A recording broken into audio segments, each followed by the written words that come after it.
brother burst into action, violently grabbed Pepper and threw him up against a car, hurting him, holding him by his collar with both arms and screaming, "You fight, Pepper! You fucking fight, you hear me?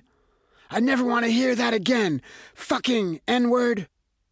I was shocked by the sudden cruelty and stupid white pride. Pepper was meekly apologetic to his big brother, saying, Okay, I'm sorry." A short time after that, I was making eggs with Pepper at his apartment when one of the brothers walked by and, witnessing our cooking technique, said, "Pepper, you idiot, that's how the N-words do it." The racist talk bummed me out, and I couldn't pretend it was okay. It's so hard when you know someone is sweet and beautiful inside, but they can't outrun the demons and ignorance of their family culture. It would have been a Herculean effort for him to travel through his pain and best the evils of his upbringing. I don't know if he ever did it. When I heard stuff like that, it sickened me.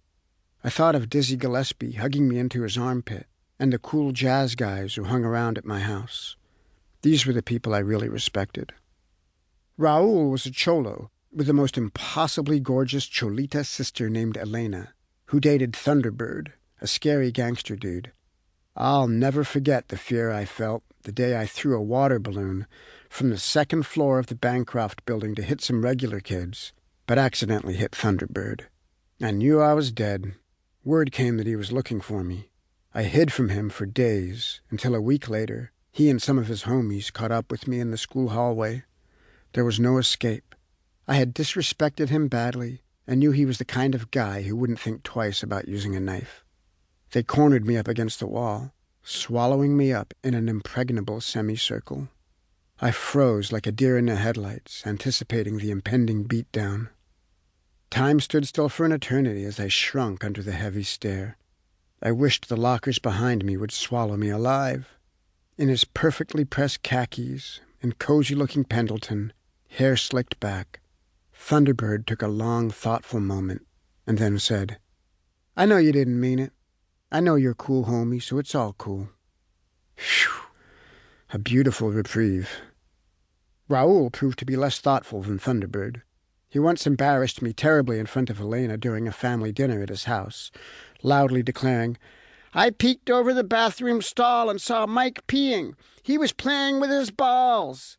I think he was looking for pubes. He's got no pubes. Ah, ha, ha, ha, ha." I blushed and shrank into my chair. It was true, too. I was late to the pube party. In 7th grade, when we started mandatory showers after PE class, I saw that the nerdiest kid in the whole grade, Eugene Trout, had a full-on bush. I did my best to hide my baldness for years, but was still pubeless in 9th grade. I thought, fucking Eugene Trout had a bushel of pubes in 7th grade. Not till 10th grade did mine sprout. Pubes or not, I spent many an hour thinking of Elena, but she was out of my ballpark. Raul introduced me to my lowest high. We smoked angel dust, PCP, bong hits, and I've never been more out of it.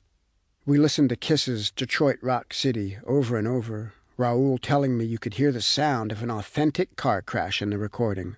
He excitedly insisted it had caused real fatalities.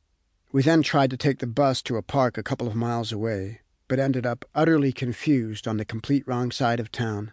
Raul was a bad egg. The kid showed no pretty colors. Angel dust is like smoking death.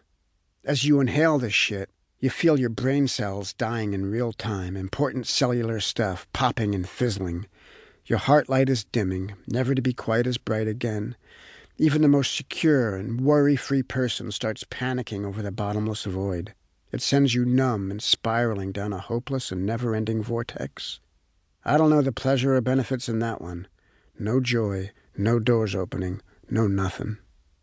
Ran into Raul on a bus a year or two after Bancroft, and he had gone all the way criminal, gang style, talking about some nefarious robbery shit involving violence that he was up to. He was also telling me that I should always put cocaine on the tip of my cock before having sex. It was the best way to do it. Makes you fuck for hours. We were 15. Then there was Freddie Gold. His 2 older sisters were both friends with my sister at Hollywood High. Freddie was my first rich friend. When I went over to his house, I discovered an opulence previously unknown to me. A big spread up in the West Hollywood Hills, in the bird streets up above the Sunset Strip, including the